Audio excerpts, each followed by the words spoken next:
तो कल हमने एक एप्लीकेशन को डिप्लॉय करके देखा था, राइट? कि किस तरीके से हम एक HTTP एक नॉर्मल एप्लीकेशन को डिप्लॉय कर सकते हैं and the same application is still present. तो हम क्या करेंगे, अभी एक बार टेस्ट करेंगे और उसी को प्रोसीड करके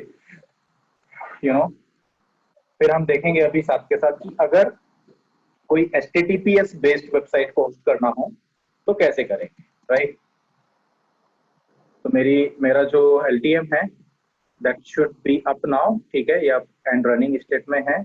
late me have the access of this LTM now. तो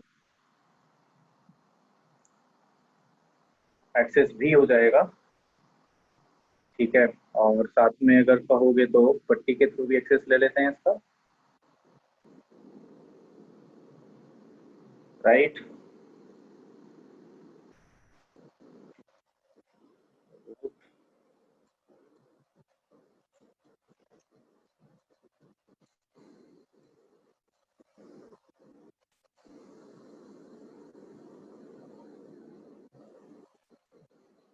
और यहाँ पे 1.245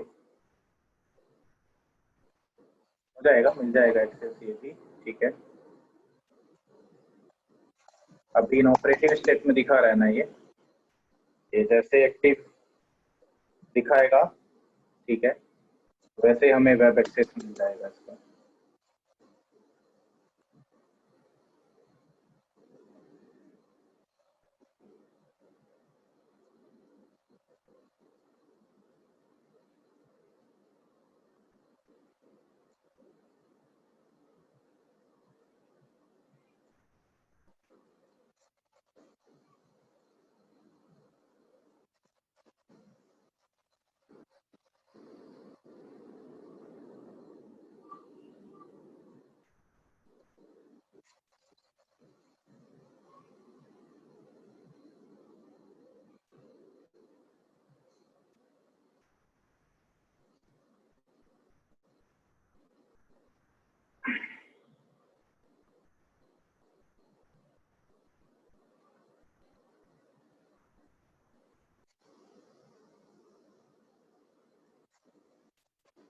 ओके,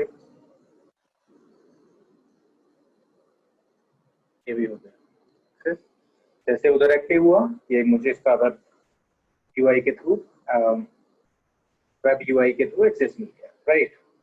तो अब टेस्ट करेंगे एक बार फिर से। कल वाला मेरा एक वर्चुअल सर्वर होना चाहिए यहाँ पे, देखो तो virtual server is still there. जो क्लाइंट मशीन है मेरी दैट इज Windows 7 PC, ठीक है। और इसको एक्सेस करेंगे अब हम, ठीक है। IP क्या था हमारे वेब सर्वर का? 5.5.5, ठीक है। 5.5.5 को हिट किया, राउटर 1 का एक्सेस मिला, राउटर 3 का मिला, ठीक है, और राउटर 2 का मिला, राउटर 1 का मिला, ठीक है। इस तरीके से आप देख पा रहे हो कि एक्सेस मिल पा रहा है। Load balancing is also happening, right? Load balancing is there. अब हम सीखेंगे कि अगर HTTPS के थ्रू कोई वेबसाइट को होस्ट करना हो तो उसके लिए क्या। तो इसमें दो चीजें होती हैं, देखो यहाँ जब भी आप इस लोड बैलेंसर को स्टडी कर रहे हो तो इसके दो पोर्शन है, एक LTM और जो रियल सर्वर्स हैं वो एक अलग पोर्शन है, और LTM और जो इधर क्लाइंट है ये एंड यूजर, उसके लिए एक अलग पोर्शन है। तो ये दो पार्ट्स में डिवाइडेड है यहाँ पे। इसके लिए एक अलग कनेक्शन टेबल बनती है और इसके लिए एक अलग कनेक्शन टेबल बनती है, तभी हम इसको क्या बोलते हैं? फुल प्रॉक्सी, ठीक है। अब यहाँ पे हम बात करते हैं SSL कनेक्शन की, ठीक है। ऑब्वियसली हमें SSL कनेक्शन चाहिए यहाँ पे। अब दो तरीके से आप SSL कनेक्शन एस्टेब्लिश करोगे। एक, या तो आप एंड टू एंड SSL कराओगे। एंड टू एंड का मतलब होगा कि क्लाइंट, LTM रियल सर्वर सभी के बीच में इंक्रिप्शन इनेबल्ड हो। दूसरा, हम यहाँ पे SSL ऑफलोडिंग करा देते हैं, क्योंकि अगर ये काम हम सर्वर से कराएंगे तो SSL इंक्रिप्शन और डिक्रिप्शन के लिए बहुत ज्यादा processing it require a huge amount of processing power, ठीक है। तो हम उसको फ्री अप कर सकते हैं अपने रियल सर्वर से, तो जो रियल सर्वर के रिसोर्सेज हैं उसको दूसरी जगह पे हम यूटिलाइज कर सकते हैं। इसी को हम बोलते हैं एसएसएल ऑफलोडिंग, कि जो रियल सर्वर है, क्योंकि एलटीएम और रियल सर्वर ये तो हमारा अपना प्राइवेट नेटवर्क है ना, तो यहाँ तो मुझे इसको एनक्रिप्ट करने की कोई जरूरत नहीं है, unless we have a compliance issue, ठीक है। अगर कंप्लायंस बोलता है कि एंड टू एंड चाहिए ही हमें, ठीक है, तो वो अलग बात है। बाकी आपका एक प्राइवेट नेटवर्क है, इसमें आपको इंक्रिप्शन की कोई जरूरत नहीं है, तो हम एसएसएल ऑफलोड कर सकते हैं। तो एसएसएल ऑफलोड का मतलब क्या होगा कि क्लाइंट और एलटीएम के बीच में क्या चलाएंगे हम, एसएसएल, और इन दोनों के बीच में क्या चलेगा यहाँ पे, प्लेन टेक्स्ट। इसी को क्या कहते हैं, एसएसएल ऑफलोड। रियल सर्वर को पता ही नहीं होगा कि यहाँ डेटा एनक्रिप्ट होकर के जा रहा है क्लाइंट पे, ठीक है। तो एलटीएम और रियल सर्वर के बीच में हम प्लेन टेक्स्ट ही रखेंगे, और क्लाइंट और एलटीएम के बीच में हम एसएसएल एनक्रिप्शन ऑन करेंगे इस वेबसाइट के, सेम वेबसाइट के लिए। तो एलटीएम और रियल सर्वर के बीच में तो मुझे कुछ चेंज करने की जरूरत नहीं है, पहले भी प्लेन टेक्स्ट था, अभी भी प्लेन टेक्स्ट ही रखना है। तो ये वाला पोर्शन हमें अनटच रखना है, या इसको हम टच नहीं करेंगे, इसको टच करने की कोई जरूरत नहीं, राइट। हमें जो काम करना है वो क्लाइंट और एलटीएम के बीच में करना है, यहाँ पे मुझे एसएसएल ऑन करना है। तो एक तो वर्चुअल सर्वर जो है वो कौन सा बनाना होगा मुझे, एचटीटीपीएस वाला, पहली बात। इधर जो आपने पूल बनाया हुआ है उसी को मैं इसके साथ एसोसिएट कर दूंगा। अब अगर एचटीटीपीएस चाहिए तो उसके लिए आप क्या चलाओगे, एसएसएल, और उसके लिए क्या चाहिए आपको, एसएसएल सर्टिफिकेट तो चाहिए ही ना आपको।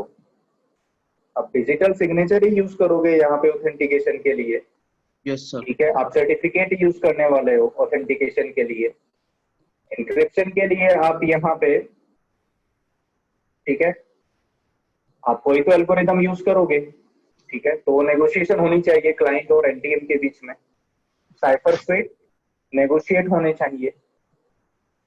तो कुल मिलाकर के मुझे क्या चाहिए, सबसे पहली रिक्वायरमेंट क्या है कि मेरे को एक एसएसएल सर्टिफिकेट चाहिए, तो ही मैं यहाँ पे एक HTTPS based virtual server create कर पाऊंगा। बिना एसएसएल सर्टिफिकेट के तो मैं कर ही नहीं सकता ना, राइट। तो अब यहाँ पे क्या चाहिए हमें, सीए, सर्टिफिकेट अथॉरिटी, राइट, हमें सीए चाहिए। अब सीए हम बना सकते हैं यहाँ पे प्राइवेट, ठीक है, बट सीए हमारा अपना डिवाइस भी हो सकता है, ठीक है। और हम अपने डिवाइस को बोल सकते हैं कि भाई एक सर्टिफिकेट जनरेट करके दे दो, जिसको हम बोलेंगे सेल्फ साइन सर्टिफिकेट, ठीक है। मैं उसको भी यूज कर सकता हूँ। तो ऑब्वियसली अब हम यहाँ पे गूगल से या वो सब थर्ड पार्टी जो हमारे सीएस होते हैं, मैं उनसे तो परचेज नहीं करूंगा, या डीजी सेट से, ठीक है, सिमेंटेक्स से मैं उनसे परचेज नहीं करने वाला हूँ अभी ये प्रैक्टिकल परफॉर्म करने के लिए। मैं एक सेल्फ साइन सर्टिफिकेट यूज करूंगा। क्या यूज करूंगा, सेल्फ साइन सर्टिफिकेट। उस केस में जो सीए रहेगा वो ये डिवाइस खुद रहेगा, सर्टिफिकेट अथॉरिटी ये डिवाइस खुद रहेगी। अब ये समझना है कि सेल्फ साइन सर्टिफिकेट कैसे क्रिएट करेंगे हम यहाँ पे, तो उसके लिए आसान है, आप सिस्टम टैब में जाना, यहाँ पे सर्टिफिकेट मैनेजमेंट एक आपको टैब दिख जाएगी, ठीक है। सर्टिफिकेट मैनेजमेंट में दो ऑप्शन है अब आपके पास, ट्रैफिक सर्टिफिकेट और एक डिवाइस सर्टिफिकेट। तो डिवाइस सर्टिफिकेट तो यूज डिवाइस सर्टिफिकेट का यूज तो आप डिवाइस को एक्सेस करने के लिए यूज करोगे, जैसे एचटीटीपीएस के थ्रू आपने इस डिवाइस को एक्सेस किया हुआ है, तो वो डिवाइस सर्टिफिकेट होगा। हमें तो ट्रैफिक के लिए चाहिए ना यहाँ पे सर्टिफिकेट, डेटा के लिए चाहिए, तो उसके लिए ट्रैफिक सर्टिफिकेट मैनेजमेंट में जाओगे, राइट। अब इसमें हमें क्या चाहिए, एसएसएल सर्टिफिकेट। तो एसएसएल सर्टिफिकेट लिस्ट में जाएंगे, तो system certificate management, traffic certificate management के अंदर एसएसएल सर्टिफिकेट लिस्ट के अंदर आ गए। यहाँ पे एक डिफॉल्ट सर्टिफिकेट भी है, राइट, ये है पहले से, बट अगर आपको कोई सर्टिफिकेट क्रिएट करना हो तो वो आप क्रिएट कर सकते हो, राइट। कैसे करोगे, एक सेकंड होल्ड कर।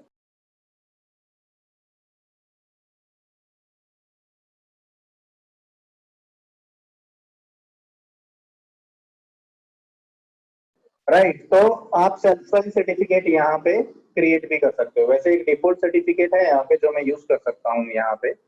बाकी यहाँ पे सर्टिफिकेट बंडल भी है, आप बंडल भी यूज कर सकते हो, वो मैं बाद में डिस्कस करूंगा सर्टिफिकेट बंडल। फिलहाल एक सिंगल सर्टिफिकेट मैं यूज करूंगा। तो यहाँ पे दो ऑप्शन है, देखो इंपोर्ट। अगर आपके पास कोई थर्ड पार्टी सर्टिफिकेट है तो आप उसको इंपोर्ट करोगे यहाँ पे, और अगर आप चाहते हो कि एक सेल्फ साइन सर्टिफिकेट यूज करना है तो क्रिएट करोगे।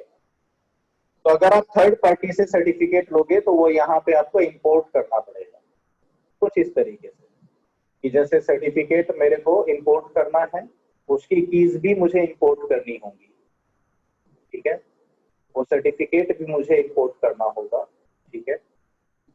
फिलहाल मुझे वो सब करने की जरूरत नहीं है, ठीक है।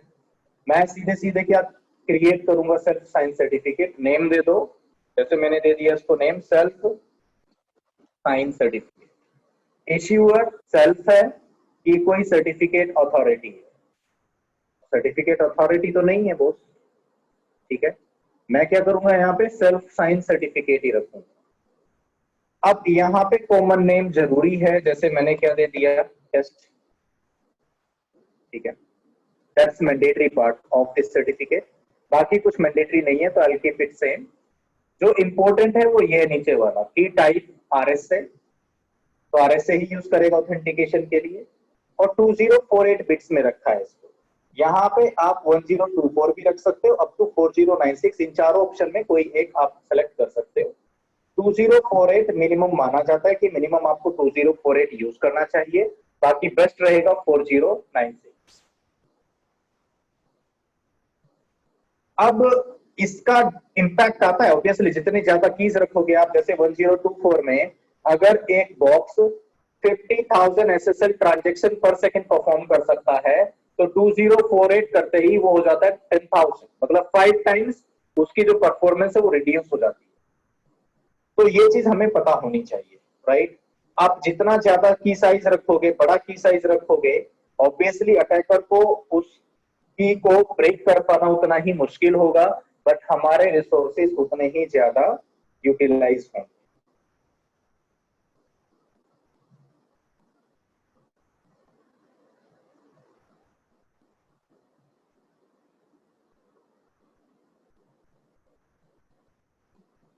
राइट,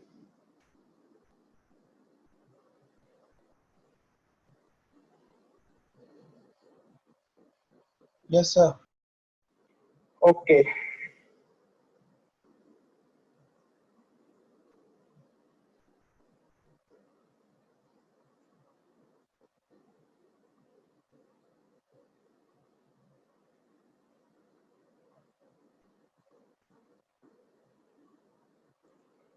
इसको फिनिश करेंगे। We have just created a self sign certificate, ठीक है, नाम भी सेल्फ साइन ही दिया मैंने इसको, ठीक है। तो आरएसए सर्टिफिकेट एंड की इसके अंदर है, ठीक है, और की सिक्योरिटी नॉर्मल है इसमें। कॉमन नेम इसका टेस्ट दिया है मैंने, ठीक है, कोई ऑर्गेनाइजेशन नेम नहीं दिया। एक्सपायर कब होगा, 1 साल के बाद, 1 ईयर इसकी हमने क्या रखी है वैलिडिटी, ठीक है। अब हम क्या करेंगे, ये पहला स्टेप हो गया, ठीक है, हमारे पास एक सेल्फ साइन सर्टिफिकेट हो गया। इसके बाद आप लोकल ट्रैफिक मतलब एलटीएम के अंदर जाओगे, और यहाँ पे आपको एक एसएसएल प्रोफाइल बनानी पड़ेगी क्लाइंट के लिए। क्या बनानी पड़ेगी, एसएसएल प्रोफाइल। प्रोफाइल, ठीक है। अब ये एसएसएल प्रोफाइल क्या होती है, बेसिकली एसएसएल प्रोफाइल आप बोल सकते हो एक सेट ऑफ रूल रहेगी। क्या रहेगी, एक सेट ऑफ रूल, जिसमें आप बताओगे कि एसएसएल के कौन कौन से रूल्स हमें फॉलो करने हैं, कौन सा सर्टिफिकेट यूज करना है, ठीक है। क्या हमें खाली क्लाइंट के लिए एसएसएल इनेबल करना है, सर्वर्स के लिए भी इनेबल करना है, कहाँ के लिए करना है, वो सब आप प्रोफाइल के अंदर सेटिंग्स करते हो, ठीक है। तो अब हम क्या करेंगे, प्रोफाइल के अंदर जाएंगे और प्रोफाइल के अंदर एसएसएल एक ऑप्शन दिखेगा आपको, और दो ऑप्शन दिखेंगे उसमें, क्लाइंट और सर्वर। क्लाइंट का मतलब हो गया क्लाइंट जो मैंने अभी एक्सप्लेन किया था, और सर्वर का मतलब जो रियल सर्वर्स हैं। तो रियल सर्वर्स के लिए तो मुझे इंक्रिप्शन कराना नहीं है, मेरे को तो क्लाइंट के लिए कराना है। तो आई सेलेक्ट क्लाइंट, ठीक है। क्लाइंट सेलेक्ट करके अब यहाँ पे ऑलरेडी एक प्रोफाइल के मल्टीपल प्रोफाइल्स बनी होती है, मैं उनको भी यूज कर सकता हूँ। बट लेट्स से मैं अपनी खुद से एक प्रोफाइल क्रिएट करूंगा अपनी, और उसमें मैं अपना सर्टिफिकेट यूज करूंगा। तो I have an option to create a SSL client profile. मैं ऑलरेडी क्लाइंट के अंदर हूं देखो, और मैं क्रिएट पे करूंगा क्लिक। तो एक नेम देना होगा मुझे, जैसे मैंने दे दिया टेस्ट एसएसएल प्रोफाइल, ये नेम दे दिया मैंने। पेरेंट प्रोफाइल में हमेशा क्लाइंट एसएसएल कॉल करोगे। जब आप क्लाइंट एसएसएल कॉल करोगे, जो पेरेंट प्रोफाइल जो पहले से बनी होती है, तो उसके अंदर जो सर्टिफिकेट था वो यहाँ पे आपको दिख जाएगा। तो वो क्या यूज कर रही थी, डिफॉल्ट सर्टिफिकेट। अब मुझे डिफॉल्ट सर्टिफिकेट तो यूज करना नहीं है, राइट, मेरे को तो कस्टम सर्टिफिकेट यूज करना है। तो उस केस में मैं कस्टम पे क्लिक करूंगा यहाँ, राइट, मैं कस्टम पे क्लिक करूंगा। एंड कस्टम पे क्लिक करने के बाद अब सर्टिफिकेट की चेन पे यहाँ ऐड कर सकता हूं मैं। तो ऐड, अब ये पूछेगा सर्टिफिकेट कौन सा लेना है, तो सेल्फ साइन। की कौन सी यूज करनी है, सेल्फ साइन, ठीक है। अब यहाँ पे चेन भी कौन सा यूज करना है मुझे, सेल्फ साइन। पास फ्रेज मैंने कोई दिया नहीं था सर्टिफिकेट बनाते हुए इंक्रिप्शन के लिए, तो मुझे यहाँ पास फ्रेज देने की जरूरत नहीं है, ठीक है। ऐड किया, ठीक है। तो मैंने अपना कस्टम सर्टिफिकेट ऐड कर दिया इस प्रोफाइल के अंदर, ठीक है। बाकी और भी चीजें होती हैं इसमें, जैसे एडवांस में अगर मैं जाऊं तो आगे मैं आपको ये प्रोफाइल पूरा सिखाऊंगा ही, तो उस टाइम पे डिस्कस करूंगा। बट फिलहाल यहाँ पे ये देखो, साइफर्स भी आप मॉडिफाई कर सकते हो एडवांस में जाकर के, क्योंकि साइफर्स के ऊपर ही डिपेंड करता है कि आप कौन सा साइफर स्वीट यूज करते हो बिटवीन क्लाइंट एंड एलटीएम। तो ये डिफॉल्ट पिक किया हुआ है इसने। इस डिफॉल्ट के अंदर मल्टीपल साइफर्स हैं जो ये सपोर्ट करता है। बाकी आप चाहो तो यहां से एक्सक्लूड और इंक्लूड कर सकते हो, ठीक है। वो मैं आगे बताऊंगा, फिलहाल डिफॉल्ट साइफर स्वीट है यहाँ पे, ठीक है। बाकी और भी ऑप्शंस होते हैं इसमें काफी, जैसे आप देख सकते हो यहाँ पे प्रॉक्सी एसएसएल का भी ऑप्शन है। कैशे का कैशे साइज क्या रखना है, कैशे टाइम आउट क्या रखना है, हैंडशेक टाइम आउट क्या रखना है, रीनेगोशिएशन इनेबल करना है कि नहीं, एसएसएल रीनेगोशिएशन की बात कर रहा है ये, राइट। और सिक्योर रीनेगोशिएशन रिक्वायर्ड किया हुआ है, मैक्सिमम रीनेगोशिएशन पर मिनट कितना रखना है आपने, वो सब चेंज कर सकते हो आप, ठीक है। फिर यहाँ पे मतलब यही सारी चीजें होती हैं सब, इसीलिए मैंने बोला कि प्रोफाइल क्या होती है, एक सेट ऑफ रूल्स, ठीक है। तो फिलहाल मुझे एक ही काम करना था, प्रोफाइल में जाकर के एसएसएल प्रोफाइल बनानी थी क्लाइंट के लिए, और उसमें मेरा अपना सर्टिफिकेट कॉल करना था, बस इतना काफी है। बाकी को आप डिफॉल्ट रखो, कुछ चेंज करने की जरूरत नहीं है, और नीचे आकर के फिनिश कर दें, बस इतना करना है आपने। ये प्रोफाइल बना दिया आपने, अभी इतना ही समझेंगे, प्रोफाइल नहीं पढ़ा रहा हूं मैं आपको, अभी मैं सिर्फ एक एसएसएल बेस्ड वेबसाइट कैसे होस्ट करते हैं वो सिखा रहा हूं। उसके बाद जब प्रोफाइल स्टार्ट होंगे तो उसमें एसएसएल प्रोफाइल को डिटेल में बताऊंगा, जो इसके ऑप्शंस अवेलेबल हैं, क्या मॉडिफाई करने से क्या इंपैक्ट होगा प्रोडक्शन में, वो बताऊंगा आपको। फिलहाल अभी हमें सिर्फ एक एसएसएल प्रोफाइल की जरूरत थी क्लाइंट के लिए, जो हमने बना लिया है। इतना करने के बाद अब वापस से वर्चुअल सर्वर में जाओ। मेरे नोड ऑलरेडी हैं, मेरे पास मेरा पूल भी है।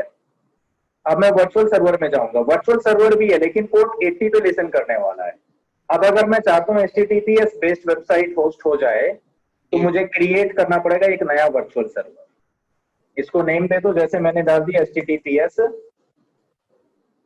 अंडरस्कोर वर्चुअल सर्वर, ठीक है बॉस, नेम दे दिया। ये टाइप स्टैंडर्ड ही रहने देना, सोर्स मुझे पता नहीं है तो I can keep it blank. अगर ब्लैंक छोड़ दे तो उसका मतलब होता है एनी, 00 बाय डिफॉल्ट ले लेगा, तो आपको 00 डालने की भी जरूरत नहीं होती है यहाँ पे। लास्ट टाइम मैंने डाला था, but you should be knowing कि 00 डालना कंपलसरी नहीं है, वो बाय डिफॉल्ट ऑल ले लेगा यहाँ पे, ठीक है। तो that you should keep in your mind. दूसरा, डेस्टिनेशन, वही रख सकते हैं, सेम आईपी एड्रेस जो हमने 80 के लिए लिया था, पोर्ट तो चेंज होगा ही ना बॉस। तो पोर्ट यहाँ पे HTTPS ले लेना आप, पहला चेंज यहाँ पे आया आपका कि पोर्ट 80 की जगह पे पोर्ट 443 लिया आपने।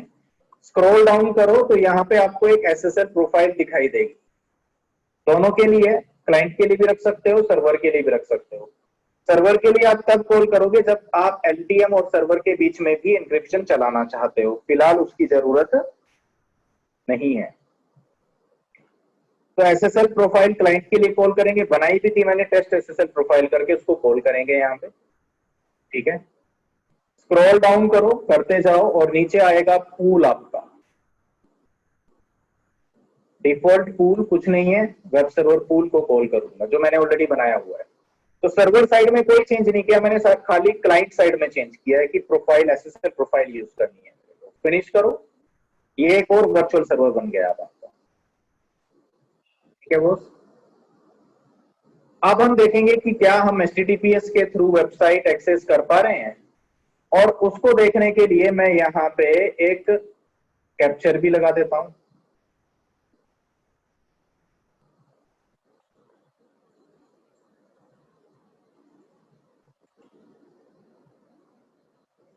वायरशार्क स्टार्ट कर देता हूं, देखेंगे उसके बाद हम कि किस तरीके से इसने HTTPS के केस में काम किया।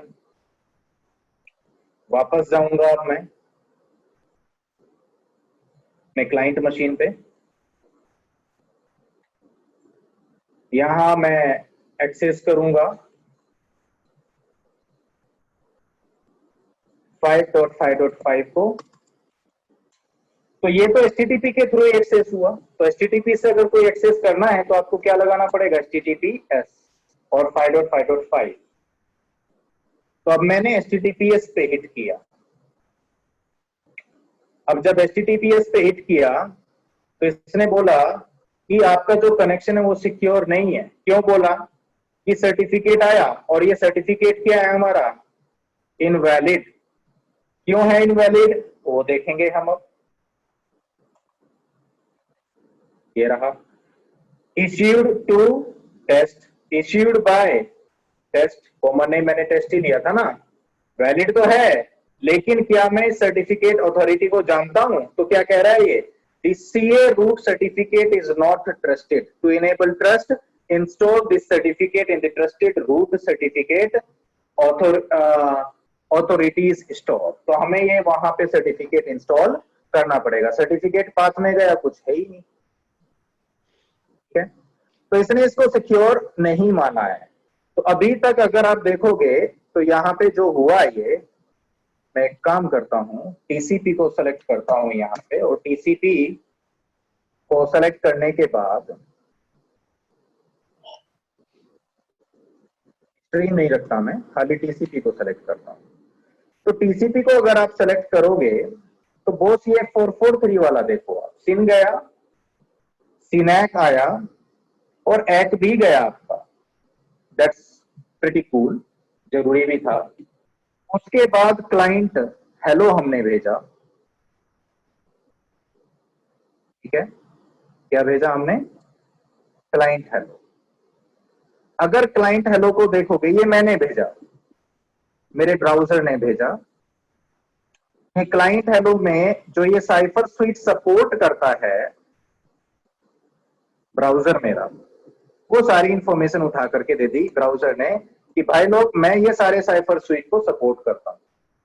देख सकते हो आप, TLS AES 128 GCM शाह, है ना, ये सब सपोर्ट करता है।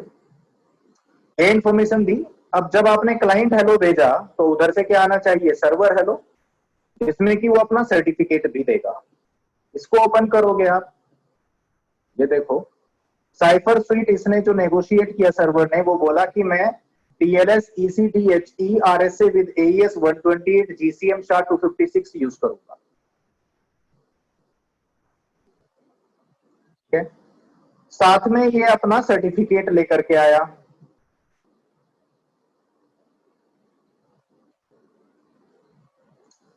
सर्टिफिकेट्स में जाओगे, ये रहा आपका certificate, signed certificate, viewer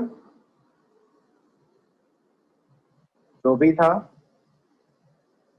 test था, कॉमन नेम सब दिखा दिया इसने मेरे को, वैलिडिटी दिखा दी है कब से कब तक वैलिड है ये। तो कुल मिलाकर के सर्वर ने अपना सर्टिफिकेट प्रेजेंट किया, किसको?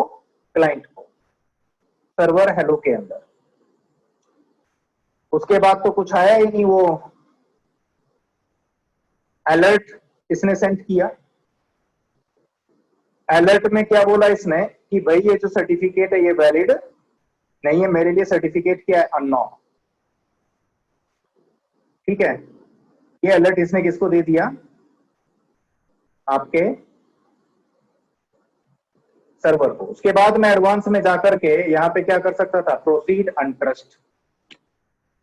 तो नॉट सिक्योर तो दिखाएगा ये ऑब्वियसली, क्योंकि सर्टिफिकेट क्या है मेरे लिए? इनवैलिड।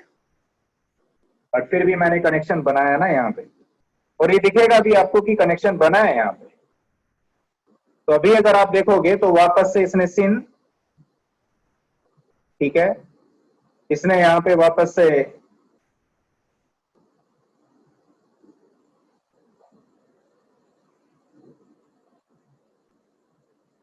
सिन सिनैक हैक फिर से भेजा। उसके बाद क्लाइंट हेलो, सर्वर हेलो, क्योंकि वो कनेक्शन ब्रेक हो गया था पुराने वाला, तो दोबारा से कनेक्शन बनाया।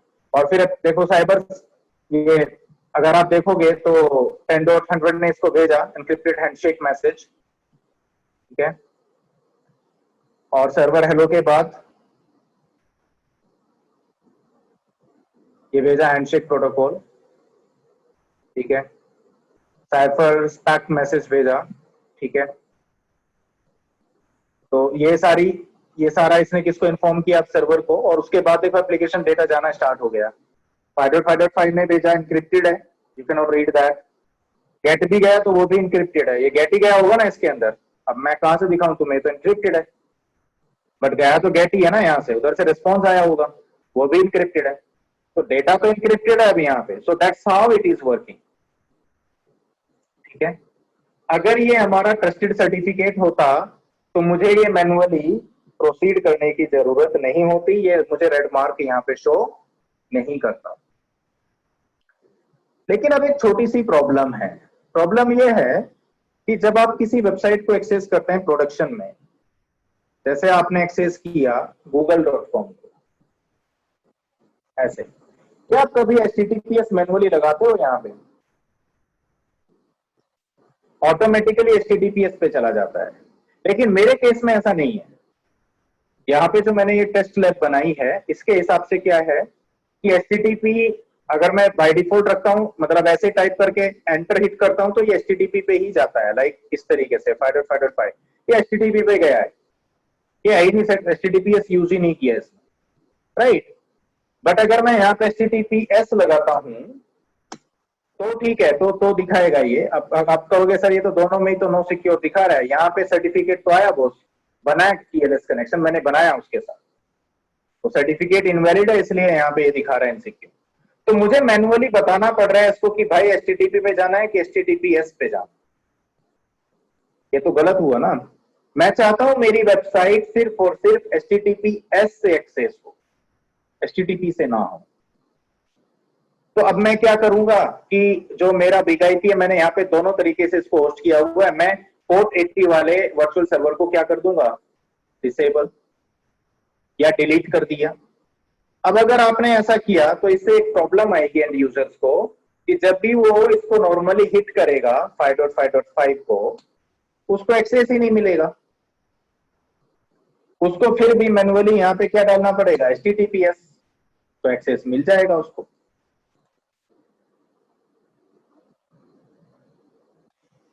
इस तरीके से। अब ये तो गलत हुआ ना कि आपको मैनुअली HTTPS डालना पड़ रहा है ब्राउजर में, क्योंकि बाय डिफॉल्ट आपका ब्राउजर पोर्ट 80 पे ही हिट करता है, ये डिफॉल्ट बिहेवियर होता है आपके ब्राउजर का। इनफैक्ट इंटरनेट एक्सप्लोरर में तो वो भी नहीं होता, वहां पे तो आपको पोर्ट 80 भी स्पेसिफाई करना पड़ता है, ठीक है। तो इसको कैसे फिक्स करें हम? तो इसका जो फिक्स है वो इसको डिसेबल करने से नहीं है, इसको वापस इनेबल करो। इसका जो फिक्स है वो रीडायरेक्शन से होगा। That's what we use in production environment. हमें दोनों ही वर्चुअल सर्वर चाहिए, पोर्ट 80 का भी चाहिए और 443 का भी चाहिए। बस हमें क्या करना है कि जो पोर्ट 80 वाला वर्चुअल सर्वर है इस पे रिडायरेक्शन लगानी है कि अगर कोई यूजर पोर्ट 80 पे हिट करे तो उसको पोर्ट 443 पे लेकर के जाओ, रिडायरेक्ट करो। तो अगर यहां पे मेरे एलटीएम को कोई हिट करता है, ठीक है, तो मैं ये चाहता हूं कि अगर कोई पोर्ट 80 पे हिट करे तो ये यहीं से इसको रिडायरेक्ट कर दे कि भाई 443 पे आओ। अब ये किस पे जाएगा? 443 पे, तो ये सक्सेसफुल हो जाएगा, चला जाएगा आगे।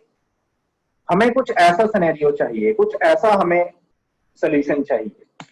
तो yes, we can have that kind of solution. लेकिन ये रिडायरेक्शन कैसे कराएंगे? तो उसके लिए हमें आई रूल यूज करना पड़ता है। रिडायरेक्शन के क्या यूज करना पड़ता है? I rule. मैंने बताया था पहले भी कि कुछ ऑप्शंस ऐसे होंगे जो आपका मतलब कुछ ऐसे टास्क होंगे जो आपके पास जीयूआई में अवेलेबल नहीं रहेंगे, तो उसके लिए आप आई रूल यूज करोगे। तो आई रूल पहले से बने होते हैं। देखो यहीं पे नीचे आई रूल का एक ऑप्शन दिखेगा आपको। आई रूल में जाओ और यहाँ पे शो ऑल करो, पेज 1 2 की जगह शो ऑल करो। तो यहाँ पे लास्ट वाला एक आई रूल है, एचटीटीपी टू एचटीटीपीएस रिडायरेक्शन, पहले से बना हुआ है, आप इसी को यूज कर लो। ठीक है, अब आप जाओ अपने वर्चुअल सर्वर पे। हमारा टास्क क्या है? अगर कोई एचटीटीपीएस पे आता है फिर तो कोई प्रॉब्लम ही नहीं है। प्रॉब्लम कब है? जब कोई एचटीटीपी पे आएगा। मुझे क्या करना है? अगर कोई एचटीटीपी पे आता है तो उसको उसका जो गेट आएगा पोर्ट 80 पे, उस गेट को मुझे ओपन करना है और उसका रेस्पॉन्स देना है मुझे मेरे एंड से। और रिस्पॉन्स में मेरे को रिडायरेक्ट कराना है और ये भी बताना है कि किस वेबसाइट पे रिडायरेक्ट करना है। तो एचटीटीपी की जगह पे एचटीटीपीएस लगा देना है मेरे को। तो किस वर्चुअल सर्वर पे लगाना है रिडायरेक्शन? पोर्ट 80 वाले वर्चुअल सर्वर पे। बाय डिफॉल्ट जो ये वर्चुअल सर्वर होता है, यहां पे देखो अगर आप थोड़ा सा नीचे आओगे, ये टीसीपी प्रोफाइल चली हुई एचटीटीपी के लिए, वही जरूरी है, राइट। बट अगर आप एचटीटीपी क्लाइंट प्रोफाइल देखोगे तो बाय डिफॉल्ट नन रहता है। जब तक आप एक वर्चुअल सर्वर पे एचटीटीपी क्लाइंट प्रोफाइल अप्लाई नहीं करोगे तब तक वो क्लाइंट के लिए एचटीटीपी पैकेट्स को इंस्पेक्ट नहीं करेगा। सिर्फ लेयर 4 तक जाएगा, लेयर 7 पे नहीं जाएगा। मतलब एप्लीकेशन लेयर पे एचटीटीपी को इंस्पेक्ट नहीं करेगा। अब अगर पोर्ट 80 वाले वर्चुअल सर्वर पे मैं एचटीटीपी को इंस्पेक्ट नहीं करूंगा तो फिर मैं रिडायरेक्ट कैसे कर पाऊंगा? तो मुझे इंस्पेक्शन ऑन करनी पड़ेगी। उसके लिए इस क्लाइंट के लिए मैं एचटीटीपी प्रोफाइल अप्लाई करूंगा। पहले से बनी हुई होती है, एचटीटीपी प्रोफाइल लगा दो। जैसे ही एचटीटीपी प्रोफाइल आप अप्लाई करोगे इस वर्चुअल सर्वर पे, ये एचटीटीपी पैकेट्स को इंस्पेक्ट करना स्टार्ट कर देगा। जैसे आपने देखा होगा आईपी डीएचसीपी स्नूपिंग स्विच के ऊपर इनेबल करने के बाद, डीएचसीपी स्नूपिंग इनेबल करने के बाद वो डीएचसीपी पैकेट्स को इंस्पेक्ट करना स्टार्ट कर देता है। वैसे ही यहाँ पे भी ये अब एचटीटीपी पैकेट्स को इंस्पेक्ट करना स्टार्ट कर देगा। इसके बाद जब ये एचटीटीपी पैकेट्स को इंस्पेक्ट करना स्टार्ट कर देगा तो हमें रिडायरेक्शन भी करानी है लेयर 7 पे। ठीक है, तो ये जो वर्चुअल सर्वर है पोर्ट 80 वाला, इसी के रिसोर्सेज में जाना। पहला काम तो क्या था कि पोर्ट 80 वाले वर्चुअल सर्वर पे मैंने एचटीटीपी प्रोफाइल अप्लाई की, एचटीटीपी प्रोफाइल को अप्लाई किया so that this virtual server can start inspecting all of the HTTP request and response message. अब क्लाइंट से तो रिक्वेस्ट ही आएगी तो रिक्वेस्ट को ही इंस्पेक्ट करेगा ना ये। अब रिसोर्सेज में जाओ दूसरे नंबर पे और वहां पे जाकर के आई रूल आपको दिखाई देगा और आई रूल के मैनेज में जाना और यहाँ पे जितने भी आई रूल्स होते हैं वो सब विजिबल हो जाएंगे। लास्ट में जाना, एचटीटीपीएस रिडायरेक्ट दिखेगा, उसको कॉल करना है यहाँ पे और फिनिश कर देना। अगर आप एचटीटीपी प्रोफाइल अप्लाई नहीं करते इस वर्चुअल सर्वर पे तो आप ये आई रूल भी अप्लाई नहीं कर पाओगे। आप अगर जैसे मान के चलो मैंने यहाँ पे एचटीटीपी प्रोफाइल को अप्लाई नहीं किया होता और उसके बाद में ये आई रूल अप्लाई कर रहा होता है यहाँ पे, तो इसको मुझे यहाँ पे एक एरर मैसेज थ्रो कर देना था। ये अप्लाई ही नहीं करने देता मेरे को, क्योंकि आप लेयर 7 पे आई रूल को बता रहे हो कि भाई एचटीटीपी गेट आता है तो उसको रिस्पॉन्स में रिडायरेक्ट कर दो। अब रिडायरेक्शन कैसे करेगा जब इंस्पेक्ट ही नहीं कर पाएगा लेयर 7 पे? तो पहले इंस्पेक्शन होना जरूरी है, उसके बाद ये आई रूल काम करेगा। ठीक है, तो डिपेंडेंसी है इस आई रूल की एचटीटीपी प्रोफाइल के ऊपर। ये काम करने के बाद वापस वर्चुअल सर्वर में आओ, ठीक है। तो हमने क्या किया, हमने दो वर्चुअल सर्वर बनाए, एक पोर्ट 80 वाला, एक पोर्ट 443 वाला। और पोर्ट 80 पे दो काम और किए हैं मैंने। एक, आपका मैंने HTTP प्रोफाइल को ऑन किया so that it can start inspecting HTTP data. दूसरा, मैंने इसके ऊपर iRule अप्लाई करके HTTP टू HTTPS रीडायरेक्शन कराई, ठीक है। इतना काम करने के बाद, ठीक है, इतना काम करने के बाद अब आपको क्या करना है यहां पे कि नेटवर्क मैप में जाओ। यहां दिख भी जाएगा आपको नेटवर्क मैप के अंदर कि किस वर्चुअल सर्वर पे आपने iRule अप्लाई किया हुआ है। तो देखो यहाँ पे iRule है HTTPS रिडायरेक्शन वाला, राइट। अब ये सब करने के बाद वापस टेस्ट मशीन पे जाओ। आप भले ही यहाँ पे नॉर्मल 5.5.5 को हिट करो, ऑटोमेटिकली आप HTTPS पे चले जाओ। चले गए। आप चाहे मोजिला फायरफॉक्स में जाओ, आप नॉर्मल यहाँ पे 5.5.5 को हिट करो, आप HTTPS पे चले जाओगे। देखो गए ना HTTPS पे ऑटोमेटिकली। एडवांस में जाकर के आपको क्या करना है, कंटिन्यू, बस हो गया एक्सेस। और क्या ही चाहिए आपको। तो ये तरीका यूज होता है गूगल या फिर कोई भी, आप जब वेबसाइट एक्सेस करते हो तो आप कभी मैनुअली HTTPS नहीं लगाते, लेकिन वहां पे क्या लगा होता है, रीडायरेक्शन। इसलिए आप ऑटोमेटिकली HTTP से HTTPS के ऊपर चले जाते हो, राइट। तो that's what happening here now, ठीक है। तो अगर आप यहाँ पे TCP का ही देखोगे तो आपने यहाँ पे अगर ध्यान से देखोगे तो सिन गया पहले पोर्ट 80 पे।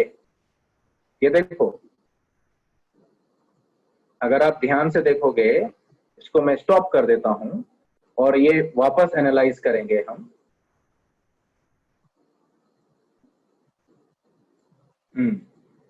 ये देखो पोर्ट 80 पे सिन गया, ठीक है, सिनैक आया, एक गया, फिर गेट गया। और ये गेट का क्या है, रिस्पॉन्स सामने से। और जो रिस्पॉन्स आया वो रिडायरेक्शन वाला आया। देखो क्या आया इसको, रिस्पॉन्स कोड 302 मूव्ड टेम्परेरीली, ठीक है। कहां मूव किया, HTTPS पे। बाकी सब सेम है, खाली HTTPS पे रीडायरेक्ट किया हमने इसको। किसने किया, बिग आईपी ने, ठीक है। अब इसने यहाँ पे क्या करना है, जब इसको HTTP से HTTPS पे रीडायरेक्ट कर दिया तो इसने सिन भेजा दोबारा 443 पे। सिनैक आया, एक गया, क्लाइंट हेलो, सर्वर हेलो। उसके बाद डेटा जाना एक्सचेंज, डेटा एक्सचेंज होना स्टार्ट हो गया। तो that's how it is working, right. तो यू सो कि बॉस किस तरीके से यहाँ पे रिडायरेक्शन हुई है। तो पहले तो पोर्ट 80 पे ही कनेक्शन बना बिग आईपी के साथ, लेकिन बिग आईपी को जैसे ही हमने गेट दिया, उसने HTTP प्रोफाइल अप्लाई थी, उसने उसको ओपन किया, पोर्ट 80 पे आया है, ठीक है, रुको। उसने वहां से रिडायरेक्ट मैसेज हमें सेंड किया, HTTPS पे जाओ। फिर हमने 443 के साथ कनेक्शन बनाया। So that's what happening now. तो ये ऑटो रीडायरेक्शन है। इस तरीके से आप HTTP से HTTPS के ऊपर अपनी वेबसाइट को रीडायरेक्ट कराते हो प्रोडक्शन में। इसीलिए आप प्रोडक्शन में कभी भी ये नहीं बताते कि HTTPS वेबसाइट है तो HTTPS लगाओ, नहीं, वो सब करने की जरूरत ही नहीं है आपको।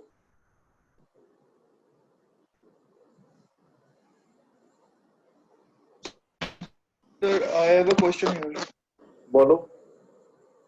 सर अभी मैंने देखा है कि हायर वर्जन्स ऑफ LTM में हमें iRule लगाने की जरूरत नहीं पड़ती सर, ऑटोमेटिकली रिडायरेक्ट कर देता है F5। राइट। वो इंस्पेक्ट करता है कि हमारे सर्वर पे कौन सा पोर्ट ओपन है और हम किस पोर्ट पे रिक्वेस्ट आ रही है, तो उस पर रिडायरेक्ट कर देता है ऑटोमेटिकली। नहीं तो कोई प्रॉब्लम नहीं है। वो तो देखो अब डिपेंड करेगा ना फीचर सेट के ऊपर। अभी वो फीचर यहाँ पे नहीं है वर्चुअल एडिशन में, तो वो हम नहीं करके देख सकते।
हेलो।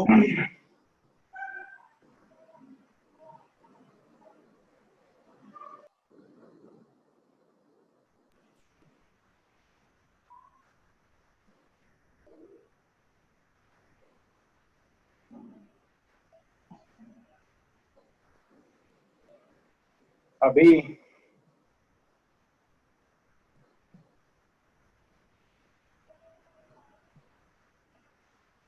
कोई किसी का क्वेश्चन हो तो बताओ फिर। सर इसमें तो नहीं है, कल कल वाले में इशू है सर। कल वो आप नहीं आए, तीनों सर्वर जो बताए थे आपने। क्या कल वाले में बताओ। वो सर एक बार स्क्रीन शेयर कर दूंगा सर, एक बार देख दो, मेरे समझ में नहीं आया सॉरी, कैसे। स्क्रीन शेयर करूं सर? क्या बताओ, क्या कुछ चल नहीं रहा है क्या आपका? हाँ वो चल नहीं रहा था सर, कोई पढ़ाने के बाद कर देना सर, वो तो एक बार देखना ही है। क्लास के बाद देख लेंगे उसको। ठीक है।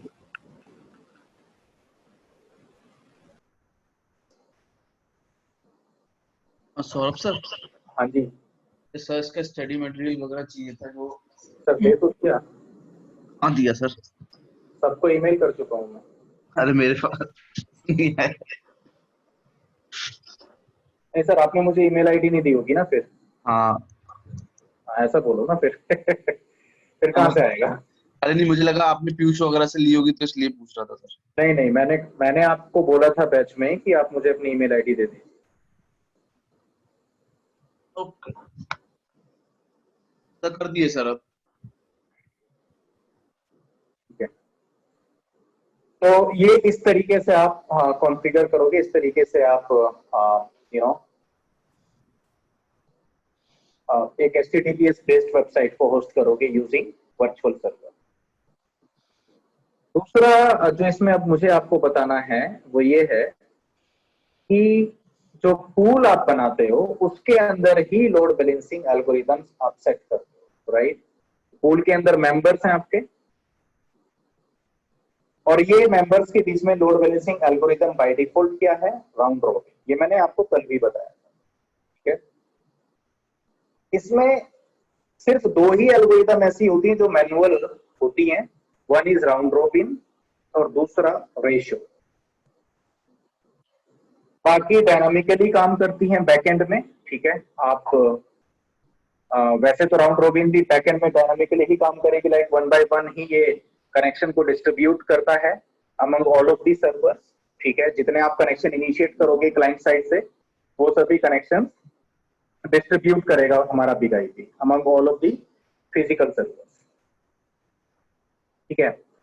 आप यहाँ पे रेशो भी ले सकते हो, अगर लेना चाहो तो आप रेशो ले सकते हो। तो रेशो में दो ऑप्शन दिखाई देंगे आपको, मेंबर या नोड। अगर आप मेंबर लोगे तो जो पूल मेंबर का रेशो है उसको यूटिलाइज करेगा। अगर आप रेशो नोड लोगे तो नोड क्रिएट करते हुए जो आपने रेशो दिया था उसको यूटिलाइज करेगा। तो हमें यहाँ पे ध्यान से देखना चाहिए कि हम नोड को कॉल कर रहे हैं या फिर मेंबर को कॉल कर रहे हैं। जैसे मैं नोड को कॉल किया यहाँ पे, ठीक है? अपडेट करो, कर दिया मैंने। अभी इसका कोई एडवांटेज नहीं दिखेगा आपको, क्यों? क्योंकि बाय डिफॉल्ट सभी का रेशो कितना है? 1। तो अभी आप विंडोज 7 पे जाकर के इस पेज को रिफ्रेश करोगे, सर्वर R1 जैसे R1 है, R3 पे गया, ठीक है? यहाँ पे R2 पे भी जाएगा ये, राइट? तो R1 पे जाएगा, तो अभी ये राउंड रोबिन ही दिखेगा आपको।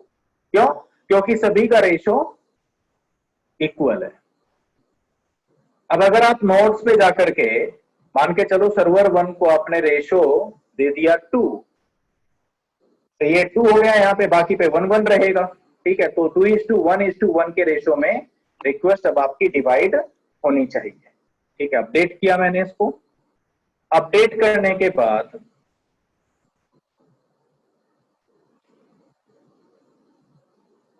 आप यहां पे टेस्ट मशीन पे जाओ, रिफ्रेश करो।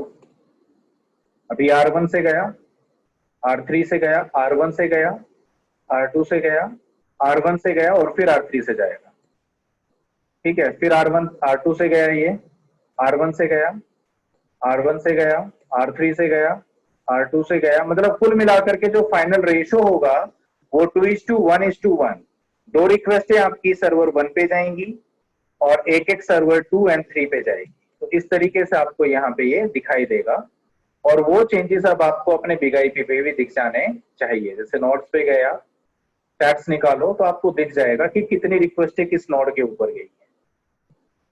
तो यहाँ पे देखो डिफरेंस आ गया, पहले वाले पे सर्वर 1 पे 30 पहुंच चुका है अकाउंट, बाकी दोनों पे कॉमन, उन पे तो कॉमन रहेगा। और यहाँ पे क्योंकि पहले तो 1:1:1 ही था, तो इसलिए बहुत ज्यादा डिफरेंस नहीं दिखेगा आपको। लेकिन ये जो चेंजेस हुआ है यहाँ पे, जो ये 30 पहुंचा है अकाउंट, इसका जस्ट बिकॉज की मैंने इसका जो रेशियो है वो 2 किया।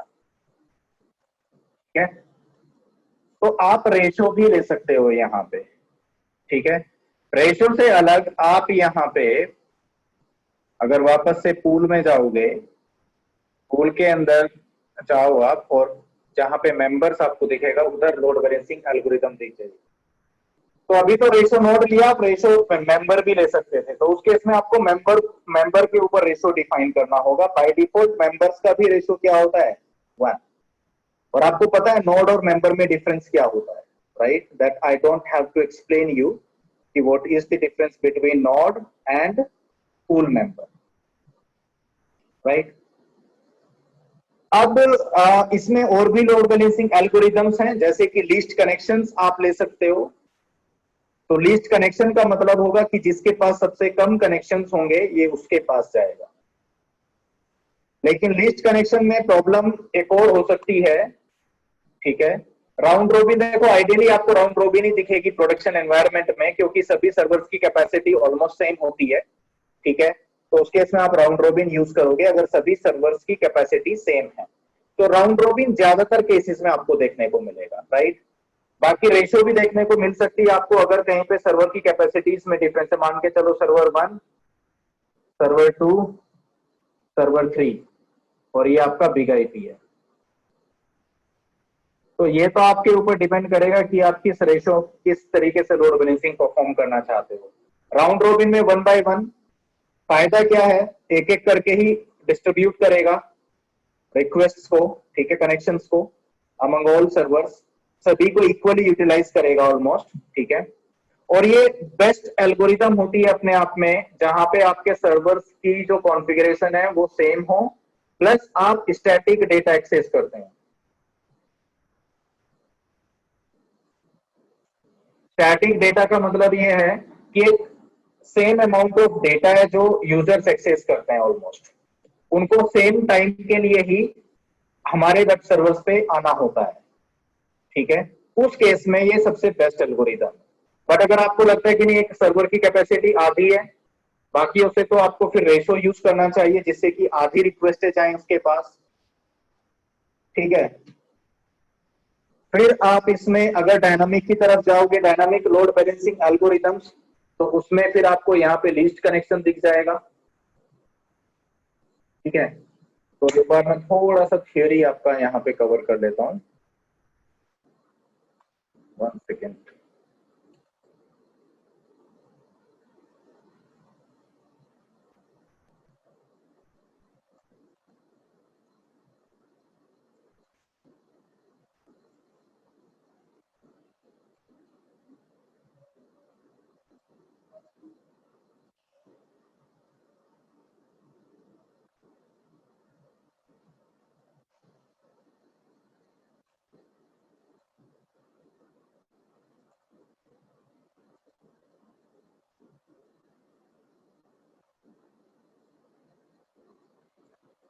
फुल प्रॉक्सी की तरह काम करता है ये। अभी आपको एक्सप्लेन किया, देखा भी हमने कि दोनों साइड में अलग अलग कनेक्शन टेबल बनती है। ठीक है, लोड बैलेंसिंग हमें देखनी है, मॉनिटर हमने देखना है। ठीक है, तो ये तो खैर हमें इसकी बात नहीं करनी थी, हमें बात करनी थी, ये सब हमारा हो गया था। ठीक है,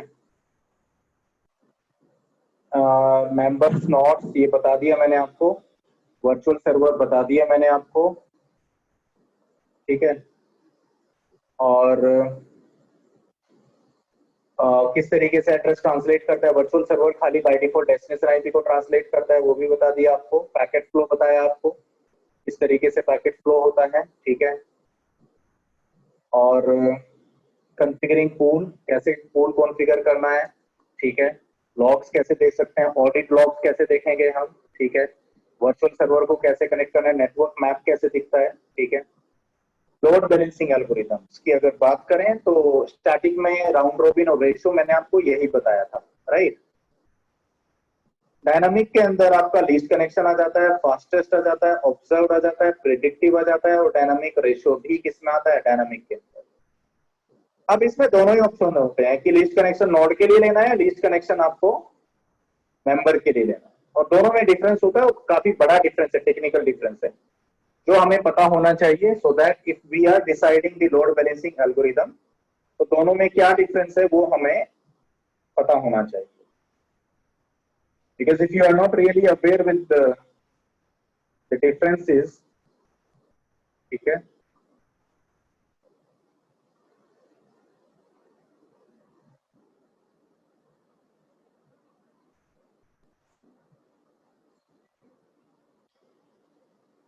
तो डिफरेंसेस हैं, वो डिफरेंसेस हमारे लिए हमें समझना काफी जरूरी है।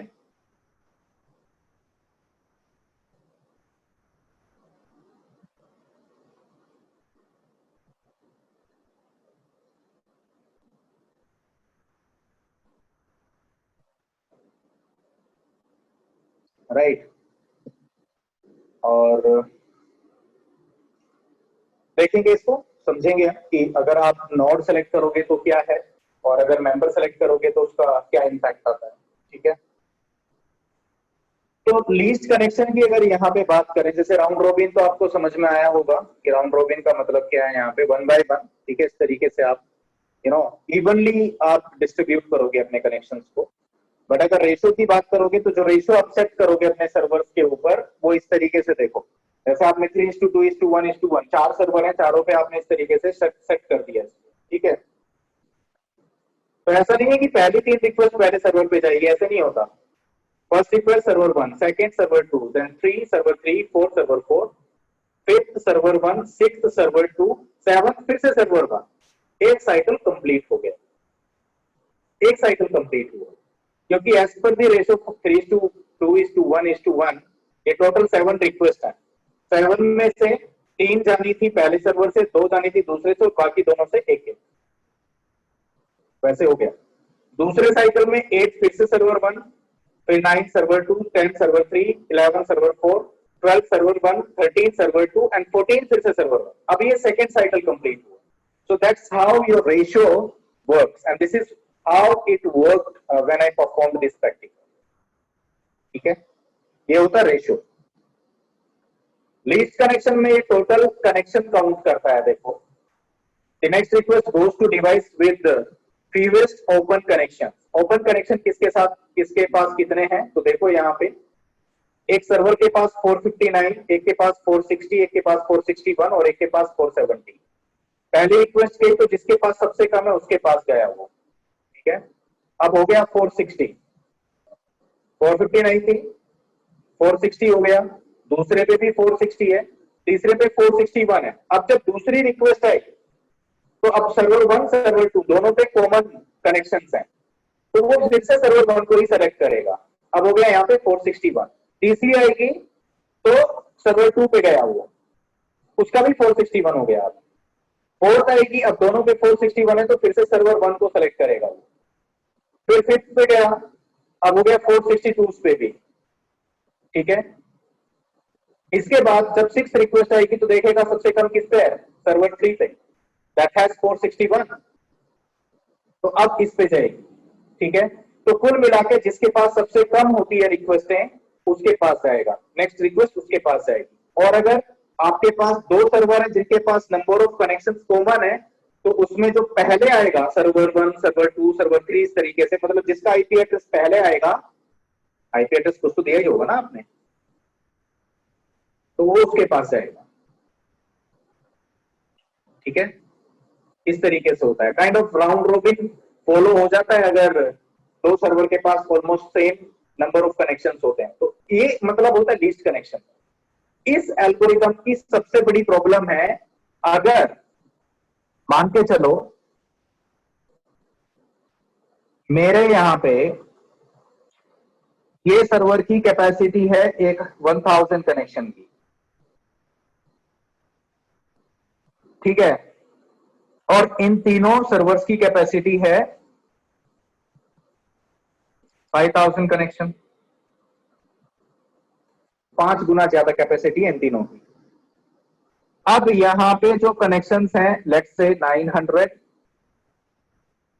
100, राइट, यहां पे है 1000, 1000, 1000।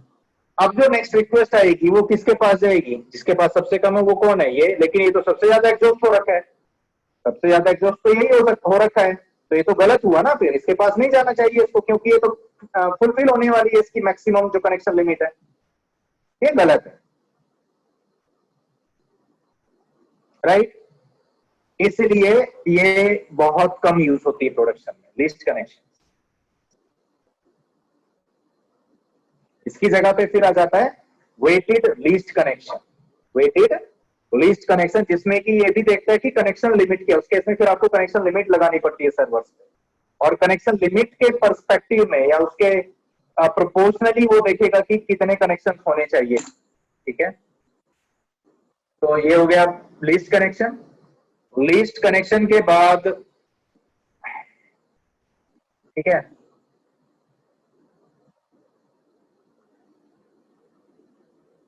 जैसे ही चेंज होगा, अगर कुछ चेंज होता है तो फिर ऑब्वियसली जिसके पास सबसे कम रहेगा वो उसके पास जाएगा, राइट। फास्टेस्ट का मतलब होता है जिसके पास सबसे कम आउटस्टैंडिंग लेयर 7 रिक्वेस्टें होती हैं, तो ये फास्टेस्ट एल्गोरिदम होती है इसमें। जिसके पास सबसे कम आउटस्टैंडिंग का मतलब होता है कि मैंने उसको गेट तो भेजा लेकिन रिस्पॉन्स नहीं आया। ये लेयर 7 की बात कर रहा है, तो अगर HTTP यूज करोगे तो लेयर 7 पे तो गेट ही होगी ना आपकी रिक्वेस्ट। तो मान के चलो यहां पे 10 रिक्वेस्ट हैं, भेजी हुई, उनका रिस्पॉन्स नहीं आया, यहाँ पे 10, यहाँ पे 10 और यहाँ पे 17। तो जो नेक्स्ट रिक्वेस्ट आएगी वो किसके पास जाएगी? जिसके पास सबसे कम होगा। तीनों के पास सेम है तो यहाँ पे काइंड ऑफ राउंड रोबिन चलेगा इन तीनों के बीच में, ठीक है। तो ये लेयर 7 पे है कि जिसके पास सबसे कम आउटस्टैंडिंग रिक्वेस्ट होंगी। आउटस्टैंडिंग समझो, मतलब जिनके रिस्पॉन्स अभी हम वेट कर रहे हैं कि सर्वर से रिस्पॉन्स आना है, उनको आउटस्टैंडिंग रिक्वेस्ट बोलते हैं।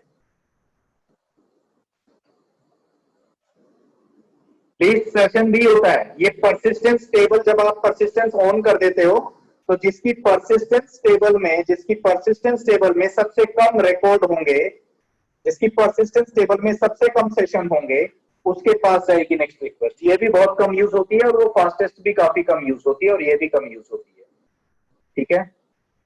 ज्यादातर सबसे ज्यादा आपको दिखेगा राउंड रोबिन, और इसके बाद आता है वेटेड लिस्ट कनेक्शन। ये अच्छा है, तो आपको बताना पड़ता है यहाँ पे वेटेड लिस्ट कनेक्शन में कि मैक्सिमम कनेक्शन लिमिट कितनी है यहाँ पे सर्वर्स की।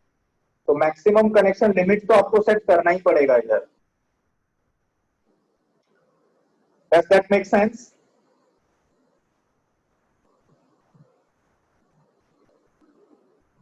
ठीक है, तो यहाँ पे कनेक्शन लिमिट सेट करोगे आप, राइट। तो उसके हिसाब से फिर देखेगा next request to the member with fewest connection percentage based on its connection limit. Sorry sir, Robin यार, बोलो रोबिन। एक कनेक्शन कौन डिफाइन करता है? You have to its come from server team और नेटवर्क टीम? आप करोगे। नहीं मतलब मुझे how can I come to know that कौन सा सर्वर ज्यादा कनेक्शन ले सकता है? कुछ नहीं ऐसा मतलब। वो तो आपको हार्डवेयर रिसोर्सेज पता होंगे, वो हार्डवेयर टीम बताएगी आपको। You have to coordinate with them. Okay. जब आप नोड ऐड करते हो, at that time you can define the connection limit. That's what I told you. या last time you told you. But फिर आपने एक जो हमने लिस्ट कनेक्शन में देखा हमने कि जहाँ पे 1000 लिमिट्स हमने डिफाइन की हुई है राइट कनेक्शन में, तो जहाँ पे कम रिक्वेस्ट रहेगी वहाँ पे हो जाएगा। लेकिन वो request can be monitor on our FI?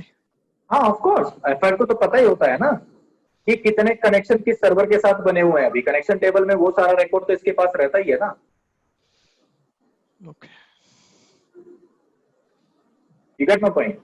उसको पता है कि सर्वर के साथ कितने कनेक्शन बने हुए हैं अभी। नहीं, क्योंकि हमारे इन्वायरमेंट में ना सब लिस्ट कनेक्शन है, राउंड रॉबिन है। बहुत टाइम क्या होता है, वो टाइम ना when I go to the bridge call, ये सर्वर टीम वाले बोलते रहते कनेक्शन मॉनिटर करो, जब तक जीरो होता है तब तक बोलो, फिर देने दे restart. So instead of we monitor, can they monitor from there end server side how many connections are coming to the server? अगर वो मॉनिटर कर भी देंगे तो उससे कोई फायदा नहीं होगा ना, ultimately you are distributing the connection. Okay, तो मुझे मॉनिटर करना है कब तक आप ही जीरो को होता मॉनिटर करना पड़ेगा, है। ओके, उनके मॉनिटर करने से कोई एडवांटेज आपको नहीं मिलने वाला। जब तो मैंने डिसेबल किया, suppose if I disable the server one node from the FI, तभी कभी कभी मुझे कनेक्शन मिलता रहता है, हाउ कम? बिल्कुल मिलेगा। यहाँ पे दो ऑप्शन होते हैं आपके पास नोड में, एक आपका होता है डिसेबल और एक होता है फोर्स ऑफलाइन। दोनों में डिफरेंस होता है, ठीक है। भले ही आप पूल मेंबर में जाओ, जैसे पूल मेंबर्स में आप गए तो यहाँ पे भी दो ऑप्शन आपको दिखेंगे, इनेबल डिसेबल। अब अगर आप इनेबल डिसेबल में जाओगे, ठीक है, जैसे आपने यहाँ पे कहा स्टेटस की, स्टेटस देखो यहाँ पे, ठीक है। एक सेकंड रुको।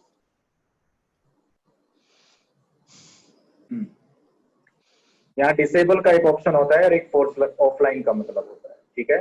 दोनों में बड़ा डिफरेंस है। जैसे अगर आप यहाँ पे क्या करते हो डिसेबल, तो ये किसको डिसअलाउ करता है, नया कनेक्शन, ओके, ठीक है। लेकिन डिसेबल करने के बाद भी जो आपके परसिस्टेड कनेक्शंस होते हैं ना, जो परसिस्टेंस टेबल में, उनको वो अलाउ करता रहेगा। ओके। इसलिए आपको कनेक्शन दिखाई देते हैं डिसेबल करने के बाद। तो मुझे बट फोर्स अगर ऑफ, आप फोर्सफुली ऑफलाइन कर दोगे, ठीक है, ठीक है ना, यस यस, तो उस केस में जो आपके एग्जिस्टिंग कनेक्शंस हैं, ठीक है, टाइम आउट, ओके, उनको तो अलाउ करेगा जब तक वो टाइम आउट नहीं हो जाते हैं। बट जो नया कनेक्शन है वो अलाउ नहीं होगा, साथ में जो परसिस्टेंट कनेक्शन है परसिस्टेंट टेबल में, वो भी अलाउड नहीं होगा, ओके, ठीक है। गॉट इट, ओके, डिसेबल के केस में नया कनेक्शन नहीं बनेगा, लेकिन जो ऑनगोइंग कनेक्शन है वो चलते रहेंगे, प्लस जो परसिस्टेंस टेबल में आपके कनेक्शन परसिस्ट है उनको अलाउ करेगा। Okay, okay, got it, clear. इसलिए आपको वो कनेक्शन दिखाई देता है। आई होप दैट या इट्स, आंसर्स योर क्वेश्चन, या इट्स क्लियर। ठीक है। तो ये होता है।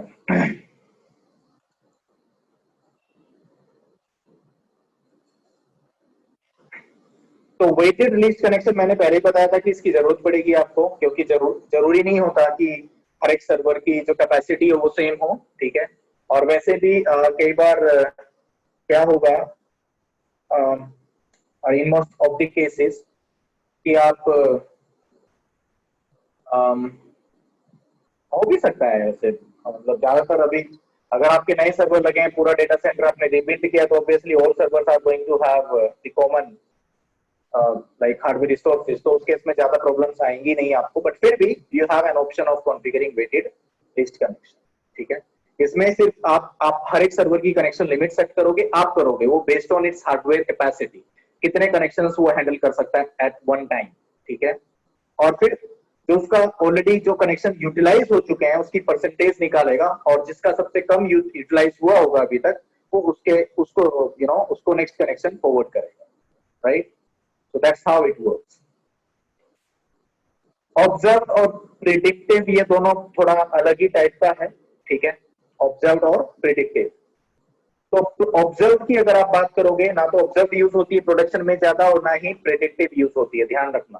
दोबारा बोल रहा हूँ, ना तो हम ऑब्जर्व यूज करते हैं ज्यादा, ना ही प्रिडिक्टिव यूज करते हैं। मैं बताता हूँ क्या यूज करते हैं प्रोडक्शन में। सबसे पहले मैंने आपको बताया कि सबसे ज्यादा क्या यूज होता है, राउंड रोबिन। उसके बाद आपका जाता है फिर इसमें फिर जाता है आपका वेटेड लिस्ट कनेक्शन, और एक होता है आपका डायनामिक रेशियो। क्या होता है, dynamic ratio. That is also one of the one of the good or one of the best algorithm among all, ठीक है। अभी इसमें तो ऑप्शन नहीं है वो, ठीक है, पीपीटी में नहीं है, बट अगर आप पूल के अंदर जाओगे तो यहां आपको दिखेगा एक डायनामिक रेशियो, दिखा।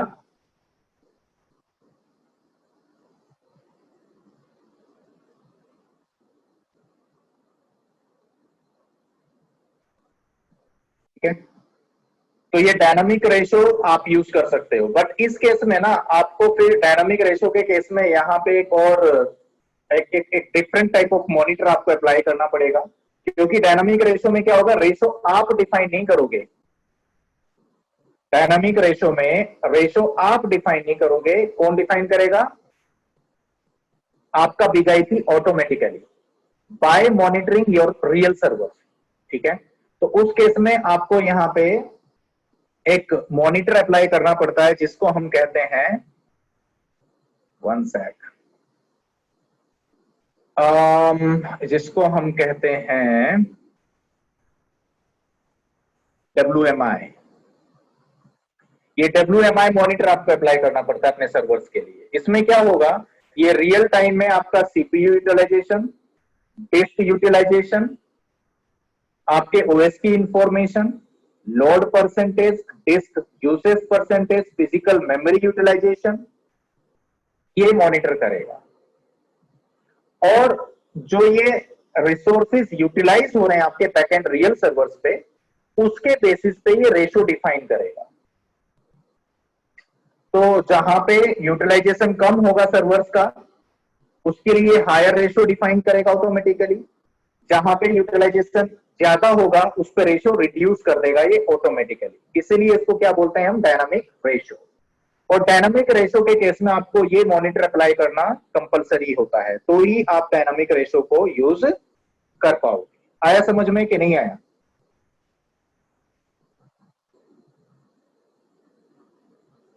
ठीक है, साथ में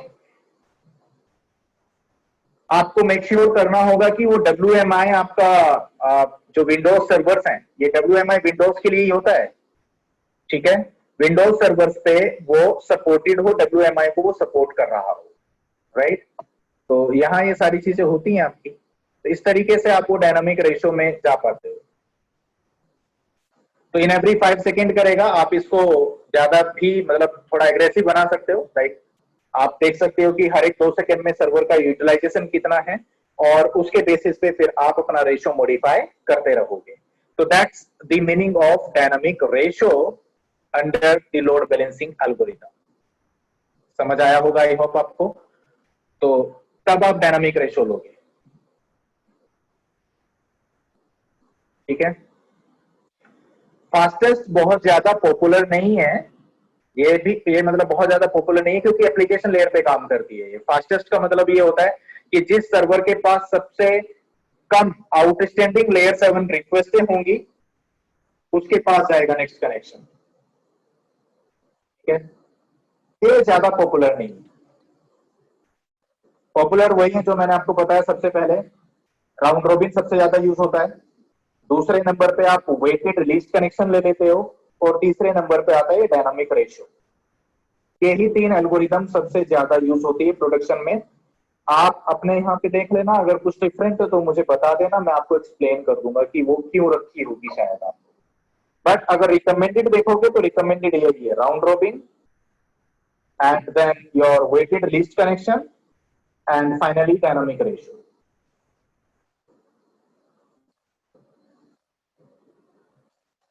बट एट ए टाइम आप एक ही लोड बैलेंसिंग एल्गोरिथम यूज कर सकते हो अपने पूल के लिए। या तो आप फास्टेस्ट रखोगे या फिर आप डायनामिक रेशो रखोगे। ठीक है, तो मेरे हिसाब से जो आपकी प्रॉब्लम है ना रोबिन, वो डायनामिक रेशो फिक्स कर सकता है। ओके, ऑलरेडी बहुत पुराना सेटअप है ये, 3-4 साल से जब से ऑर्गेनाइजेशन आया तब से ये सेटअप चेक करना पड़ेगा। वन मोर थिंग्स, जब हम विप बनाते हैं, okay, depending on the port number, अभी सर्विसेज HTTP के लिए भी और HTTPS के लिए, दोनों के लिए हम can we set same algorithm load balancer method और डिफरेंट? एल्गोरिथम तो आप पूल के अंदर डिफाइन करते हो ना, तो अगर आप दोनों में ही सेम पूल यूज कर रहे हो तो सेम ही एल्गोरिथम रहेगी। नहीं तो सर्वर तो एक ही है, लेकिन विप 2 एक 88 मैं वही बोल रहा हूँ ना सर, अगर आपने ये वर्चुअल सर्वर बनाया है यहाँ पे दोनों, ठीक है, राइट, अगर आपने इन दोनों वर्चुअल सर्वर में एक कॉमन पूल एसोसिएट कराया, कॉमन सेम पूल, तो एल्गोरिथम तो पूल के अंदर डिफाइन होती है, वर्चुअल सर्वर पे नहीं होती। तो अगर आपने दोनों में सेम पूल रखा है तो दोनों पे सेम एल्गोरिदम ही जाएगी। ओके, हाँ, दैट्स माय क्वेश्चन। ओके, तो हमें सेम ही रखना है algorithm राइट राइट दोनों। राइट। Okay okay. बाकी अगर दो वर्चुअल सर्वर पे अलग अलग पूल यूज कर रहे हो तो दोनों पूल पे एल्गोरिदम डिफरेंट भी हो सकती है, राइट? तो उस केस में दोनों वर्चुअल सर्वर पे एल्गोरिदम डिफरेंट चले। Make sense? या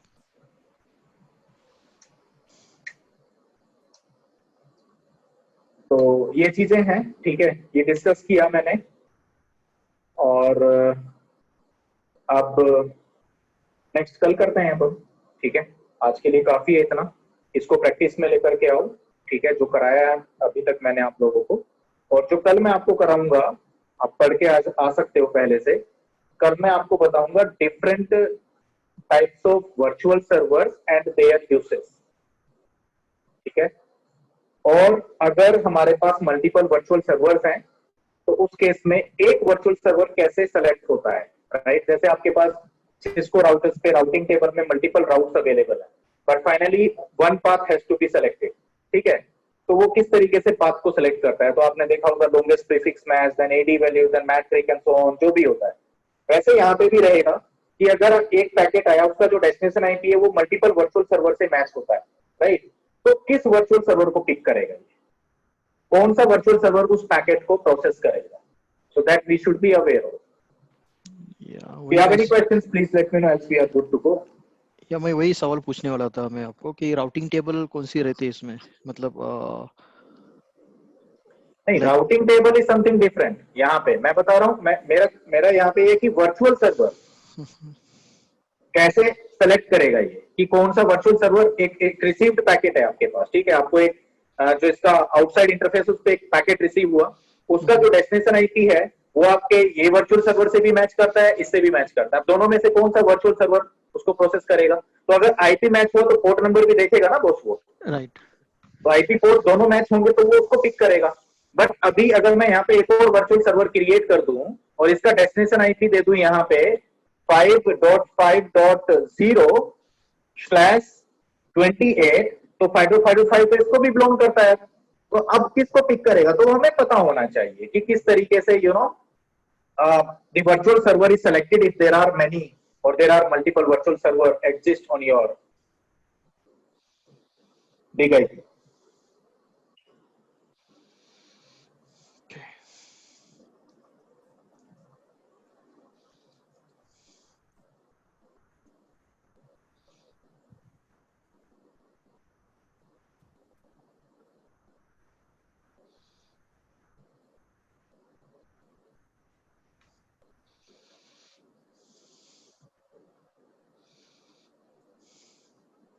ठीक है, चलो देन आज के लिए इतना काफी है और कल स्टार्ट करेंगे अब हम इसको।